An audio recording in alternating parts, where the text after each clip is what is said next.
আমি জাস্ট পয়েন্টগুলো পড়ে শোনাচ্ছি।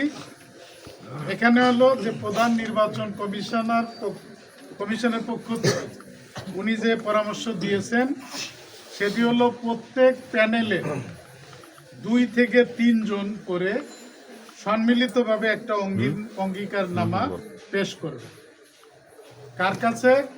আমাদের নির্বাচন কমিশনের কাছে। সেই অঙ্গীকারনামায় যে পয়েন্টগুলো থাকবে 3টা পয়েন্ট। 1 নম্বর পয়েন্ট হলো সাকসু নির্বাচনের সাথে জাতীয় নির্বাচনের কোনো সম্পৃক্ততা নাই।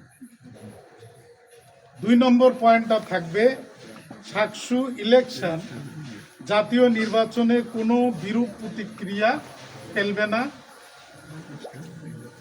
3 নম্বর হলো সাকসু নির্বাচনকালীন এবং পরবর্তীতে আইন শৃঙ্খলা পরিস্থিতির অবনতি ঘটবে। আমরা অঙ্গীকার করিতেছি এই মর্মে যে বলেই 3টা পয়েন্ট থাকবে। স্বাক্ষর যারা করবেন উইথ ডিটেলস, তাদের নাম, তাদের মোবাইল নাম্বার, তাদের যে পদে তারা কন্টেস্ট করতেছে সেই পদ, এই সব সহ স্বাক্ষর করবে।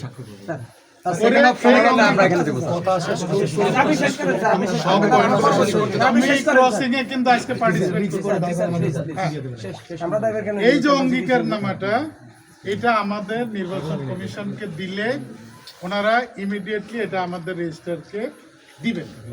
রেজিস্ট্রার এইটাকে প্রধান নির্বাচন কমিশনের সচিব বরাবর পাঠাবে। এরপরে যেটা হয়েছে যে প্রধান নির্বাচন কমিশনার আশাবাদ ব্যক্ত করেছেন এইভাবে, শোনো সাইডটাকে আমি কথা বলবো না, আগে বলছি। উনি আশাবাদ ব্যক্ত করছেন আমরা যদি এই করি তাহলে সাকসু নির্বাচন করতে পারা যাবে, কোনো বাধা নেই।